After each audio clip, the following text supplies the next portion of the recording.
Hello baking friends! Today in the little baking book we are going to make Nana Moo's breakfast cake.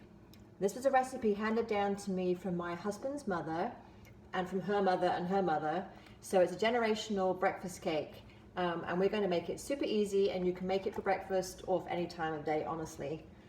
So what we're going to do is, in this bowl, small bowl here, I have 1.5 cups of all-purpose flour, and I'm going to add 1 teaspoon of baking powder and 1 cup of granulated sugar, and I will stir that together just with a little spoon.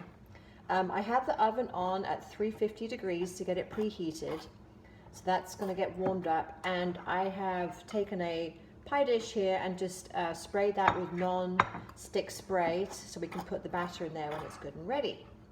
So I'm going to put this small bowl of dry ingredients to one side, and in a medium bowl, a little bit bigger bowl, I'm going to successfully crack this egg. Just 1 egg in there, and get my whisk. Just going to whisk that together in the bowl, and then we're going to add 1 cup of buttermilk. Now, if you don't have buttermilk, you can actually do the same thing by getting regular milk, 1 cup of regular milk, and just squeezing like about 1.5 teaspoons of lemon juice in it, and let it sit for about 5 minutes, and that kind of gives the same effect as buttermilk, amazingly. I just learned that, so it's kind of a good fact. So to this, we're also going to add 1/4 cup of canola oil. So you're kind of creating all your wet ingredients here. And in the recipe book, we add cinnamon and nutmeg to the dry ingredients to make like a spicy breakfast cake. I'm actually going to add, for a twist, I'm going to add 1 cup of frozen blueberries to make like a blueberry breakfast cake, because that seems to be very popular in our household, and it's a nice way just to mix up this particular recipe.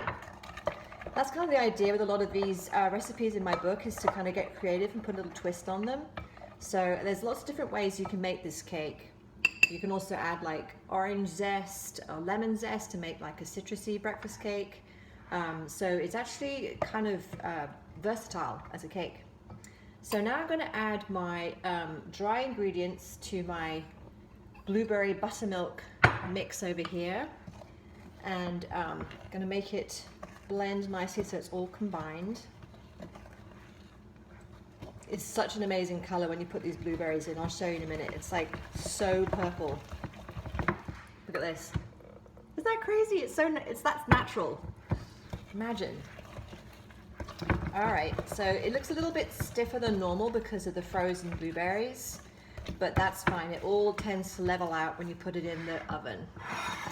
So I've got my blue dish and my blueberries.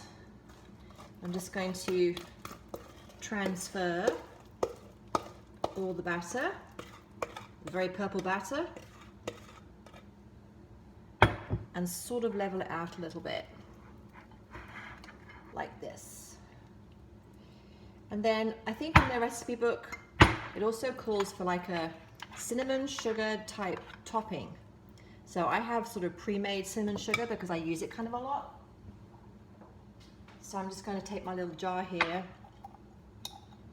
and I just sprinkle some on the top, so that gives it a nice kind of crunchy, sugary coating on the top when it comes out of the oven.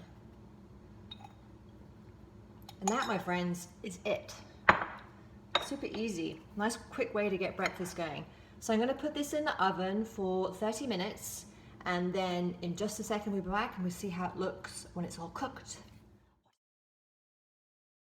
Okay, 30 minutes later, we have our blueberry breakfast cake ready to devour. Definitely lost its purple look, but it looks pretty yummy. So thanks for watching. Check back for more videos. There'll be more things to bake together, and I will see you in the kitchen soon. Bye!